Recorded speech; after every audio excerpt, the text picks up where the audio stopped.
Olá, meu nome é Carla. Hoje nós teremos uma aula sobre literatura de cordel. Você já ouviu falar em literatura de cordel?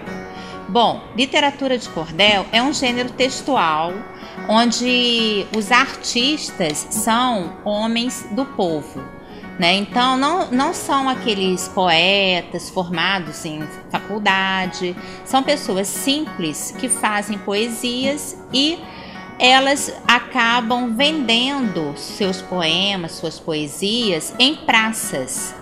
Vamos entender um pouquinho onde foi a origem, aonde começou a literatura de cordel. Bom, embora hoje em dia seja muito popular no Nordeste, a literatura de cordel teve início, ela surgiu em Portugal, lá no século XVIII, faz muito tempo. No Brasil, a literatura de cordel representa uma manifestação tradicional da cultura interiorana do Nordeste que adquiriu força no século XX. É por meio da oralidade, da presença de elementos da cultura brasileira que ela possui uma importante função social, que é informar e divertir os leitores. Em sua origem, muitos poetas vendiam seus trabalhos nas feiras da cidade. E hoje em dia, isso ainda acontece. Hoje em dia, no Nordeste, muitos poetas, muitos cordelistas, o nome do poeta, da pessoa que escreve cordel é cordelista. Muitos cordelistas ainda fazem seus poemas, fazem seus cordéis e penduram em varais, em praças nordestinas. Eu trouxe para você aqui um exemplo. Isso aqui é um cordel. Esse cordel aqui também foi feito e foi comprado no Nordeste, tá? Então, você pode ver que aqui são livrinhos pequenos, com poucas páginas, onde a literatura de cordel é escrita. Com o passar do tempo, a literatura de cordel foi perdendo um pouco da sua popularidade devido ao rádio, depois a televisão. E aí as pessoas foram dando mais ênfase, preferindo assistir televisão, preferindo ouvir rádio do que ler os livrinhos. Mas mesmo assim, ela ainda se manteve. No Brasil, a literatura de cordel influenciou diversos escritores famosos, como, por exemplo, João Cabral de Melo Neto, Ariano Suassuna, Guimarães Rosa, dentre outros. É importante que você conheça as principais características desse gênero textual. Ele é oposto à literatura tradicional, que é impressa nos livros. A literatura de cordel é uma tradição literária regional. Sua forma mais habitual de apresentação são os folhetos. As capas, geralmente, têm a xilogravura. O que é a xilogravura? A xilogravura é uma figura feita por carimbos de madeira, onde eles pegam esses carimbos, colocam uma tinta e eles colocam as figuras nas capinhas do livro. A literatura de cordel é considerada um gênero literário geralmente feito em versos. Como eu já falei para vocês, é um estilo de poema. Além disso, essa manifestação recorre a outros meios de divulgação. Em alguns casos, os próprios autores são divulgadores de seus poemas. Muitas vezes, ainda, tanto no passado quanto hoje em dia, o próprio autor, o próprio cordelista, ele vai para a praça, ele vai recitar o seu cordel. Dessa forma, ele pretende chamar a atenção do seu público para poder estar vendendo a sua arte. Em relação à linguagem e ao conteúdo, a literatura de cordel tem como principais características a linguagem coloquial, informal.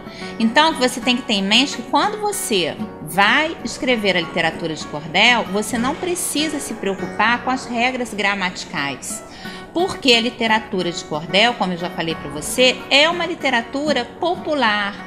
Elas são feitas, escritas pelo homem do povo, que muitas vezes tem pouco estudo, mas tem muita inteligência e criatividade.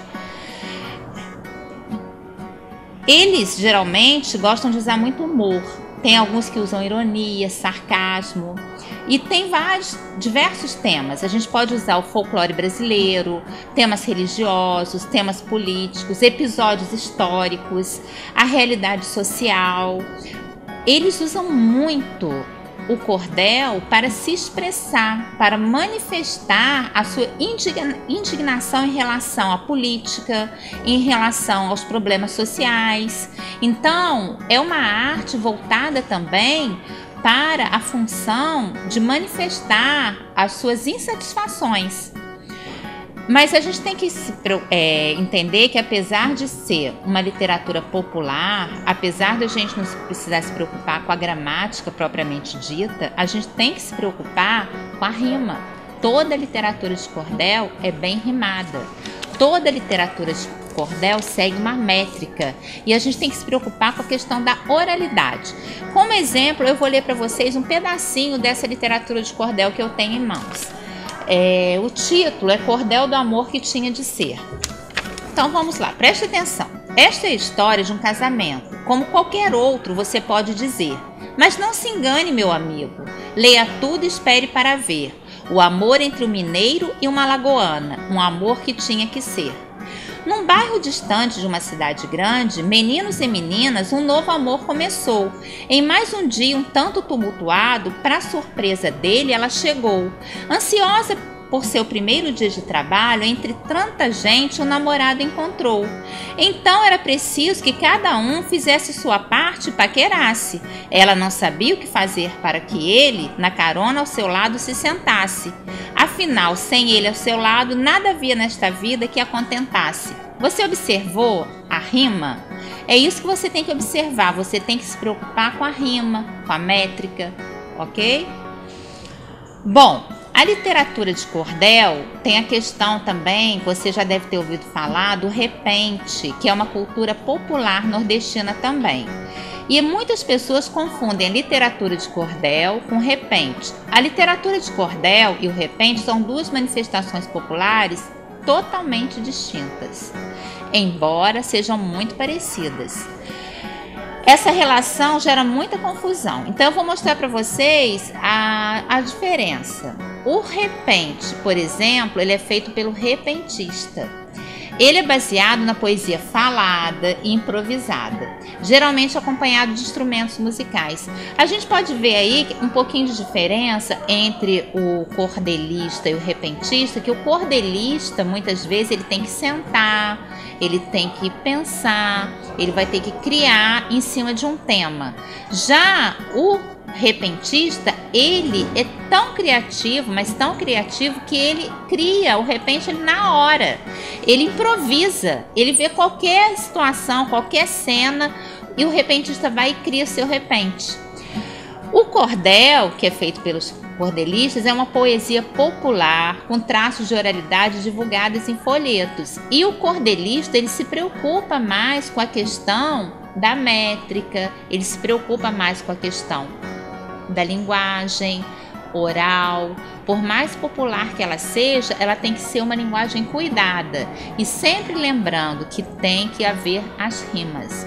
Nunca se esqueça disso, de rimar o seu cordel.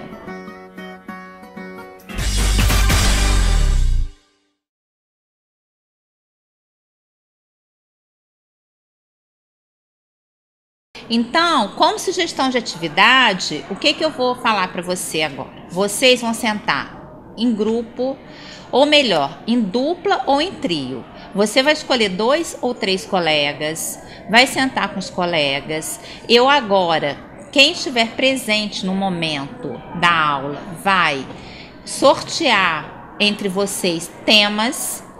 Diante desse tema sorteado, você vai elaborar, junto com seus colegas, um cordel, lembrando de todas as características do cordel, da preocupação com a rima, da preocupação com a métrica, da preocupação com as expressões, né? E cuidando sempre de lembrar que você tem que ter um objetivo ao escrever esse cordel.